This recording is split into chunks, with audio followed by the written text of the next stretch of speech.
আমি ষ্টেট গভৰ্ণমেণ্টৰ পৰা almost 30% subsidy আমি দিম। গতিকে 27,000 ভিতৰত ইমান টকা যি টকা আহে সেইটো এটা আপোনালোকে জানে যে আমাৰ ফাইনেন্স মিনিষ্টাৰৰ ব্লেছিঙৰ থাকিলে সেইটো প্ৰজেক্ট নাহিলেহেঁতেন। আজি তেখেতে নিজে গৈ গোটেইটো বুজি লৈছে, চাইছে আৰু আমাৰ লোকেল ল'ৰা ছোৱালী ষ্টুডেণ্টছ ষ্টাৰ্টআপ এনেকুৱা মানুহৰ লগতে এটা ইণ্টাৰেকশ্যন কৰিছে। তাৰপিছত আহি এই দুটা প্ৰজেক্ট ইনগ্ৰেশ্যন কৰিছে। গতিকে and we are very grateful to you and we are very much encouraged and with your blessings we were able to take these projects forward. Without the help of Government of India perhaps we would not have been able to move forward. But at the end I need to tell that the vision and the drive and the kind of persistence of our Chief Minister, with that we were able to get all there to support in the government system. So all these smart city was able to do this and many other components also where at a different level. With these words, I thank you for giving me the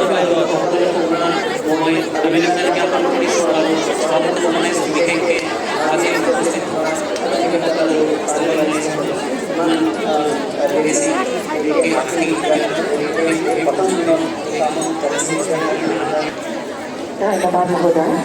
अब हम प्रस्तुत करते हैं gateway और Guwahati terminal और ब्रह्मपुत्र नदी पर हजीरारिका शांति उद्यान पर आधारित एक संक्षिप्त ऑडियो विषय प्रस्तुति।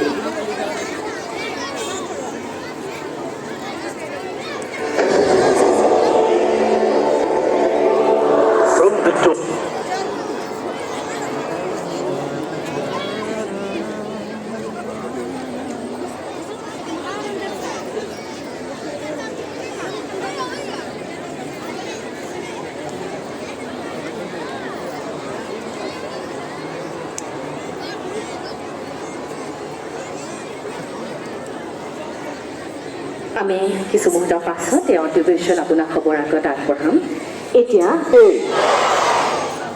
আজি আমাৰ মাজত উপস্থিত ভাৰত চৰকাৰৰ সন্মানীয় বিত্তমন্ত্ৰী শ্ৰীমতী নিৰ্মলা সীতাৰমণ ডাঙৰীয়ানী, অসম চৰকাৰৰ বিত্তমন্ত্ৰী অজন্তা GMDAৰ অধ্যক্ষ নাৰায়ণ ডেকা ডাঙৰীয়া, অসম চৰকাৰৰ মুখ্য সচিব doctor Ravi Kota, Guwahati smart city লিমিটেডৰ অধ্যক্ষ শ্ৰী ছাইদিন আব্বাছী ডাঙৰীয়া, উপস্থিত ৰাইজ, আই মাতৃসকল আৰু যুৱক যুৱতী বন্ধু বান্ধৱীসকল, গুৱাহাটী মহানগৰৰ সৌন্দৰ্যবৰ্ধন আৰু উন্নয়নৰ অগ্ৰগামী যাত্ৰাৰ এই ঐতিহাসিক দিনটোত আমাৰ মাজত উপস্থিত থাকি আমাক কৃতাৰ্থ কৰা ভাৰত চৰকাৰৰ মাননীয় বিত্তমন্ত্ৰী শ্ৰীমতী নিৰ্মলা সীতাৰমণ ডাঙৰীয়ানীক মই পবিত্ৰ অসম ভূমিলৈ স্বাগতম জনাইছোঁ। সকলোৱে এটা দীঘলীয়া হাত চাপৰিৰে নিৰ্মলা সীতাৰমণ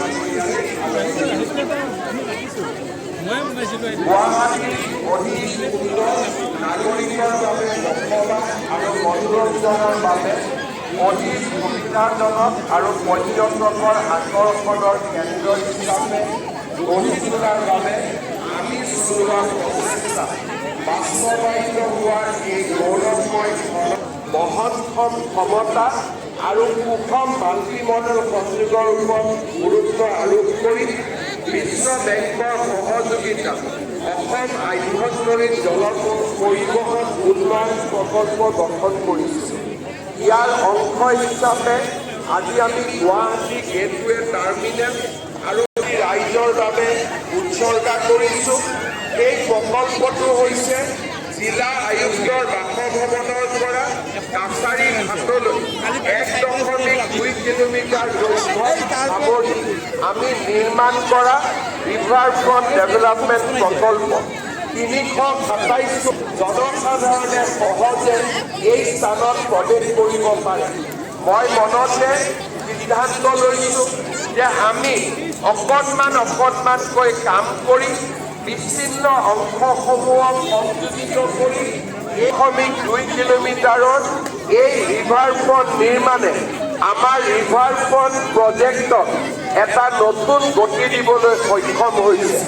শ্ৰদ্ধা ৰাইজ, গুৱাহাটী মহানগৰীৰ উন্নয়নৰ বাবে আমি হাতত লোৱা প্ৰচেষ্টাসমূহ আজি চকুত পৰা ধৰণে ৰাইজৰ সন্মুখলৈ আহিবলৈ সক্ষম হৈছে।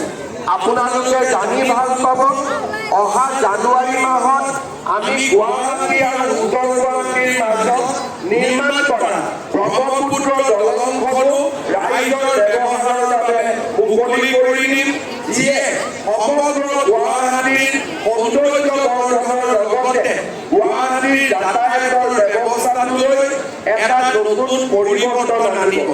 আজি আমাৰ মাজত ভাৰত চৰকাৰৰ বিত্তমন্ত্ৰী নিৰ্মলা সীতাৰমণ ডাঙৰীয়ানী উপস্থিত আছে। ৰাতিপুৱা আমি তেখেতক জাগিৰোডত নিৰ্মাণ হৈ থকা চেমাই কণ্ট্ৰাক্টৰ প্ৰজেক্টলৈকে লৈ গৈছিলোঁ। সেই প্ৰজেক্ট ইতিমধ্যে লহপহকৈ নিৰ্মাণ হৈছে, গঢ়ি উঠিছে। 30,000ৰো অধিক যুৱক যুৱতীয়ে কৰ্মসংস্থাপনৰ সুবিধা পাব। অহাকালি মাননীয় বিত্তমন্ত্ৰী ডাঙৰীয়ানীক আমি গহপুৰলৈ লৈ যাম। গহপুৰত আধুনিক প্ৰযুক্তিৰ ওপৰত নিৰ্মাণ কৰা কনকলতা বিশ্ববিদ্যালয়ৰ আধাৰশিলা নিৰ্মলা সীতাৰমণ ডাঙৰীয়ানীয়ে স্থাপন কৰিব। ই এখন অসমৰ এনে এখন বিশ্ববিদ্যালয় হ'ব, যিখন বিশ্ববিদ্যালয়ত আমি artificial intelligence, deep tech, quantum physics, machine লাৰ্ণিঙৰ দৰে বিষয়সমূহ আমি আমাৰ যুৱক যুৱতীসকলক পঢ়ুৱাবৰ বাবে চেষ্টা কৰিম। ইয়াৰ লগতে গুৱাহাটীৰ চাৰিওফালে আগবাঢ়ি থকা প্ৰায়মূল প্ৰকল্পত ফেব্ৰুৱাৰী মাহত আমি সমাপ্ত কৰিব পাৰিম। এই প্ৰকল্পসমূহে গুৱাহাটীক সঁচা অৰ্থত আমাৰ অকল উত্তৰ পূবৰে নহয়, দক্ষিণ পূব এছিয়াৰ দুৱাৰমুখ কৰি নিৰ্মাণ কৰিব। আজি এই প্ৰকল্পবিলাক সম্ভৱ হৈছে প্ৰধানমন্ত্ৰী নৰেন্দ্ৰ মোদী ডাঙৰীয়াৰ প্ৰচেষ্টাৰ বাবে, নিৰ্মলা সীতাৰমণ ডাঙৰীয়াৰ সহযোগিতাৰ বাবে।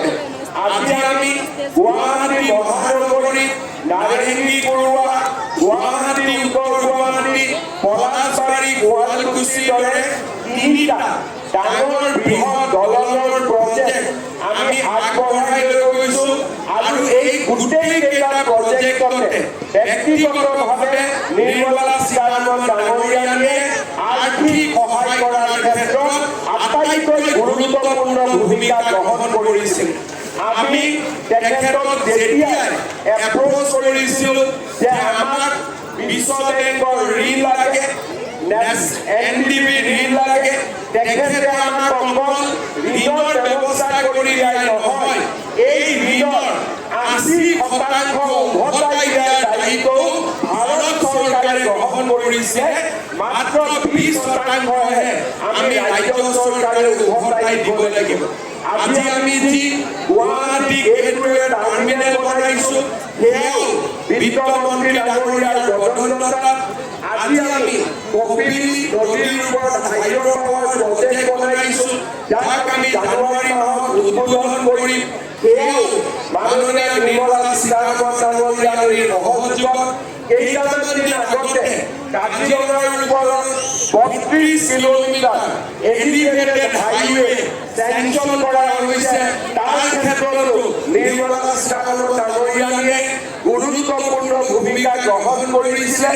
কেইটামান দিন আগতে আমাৰ বিত্ত মন্ত্ৰালয়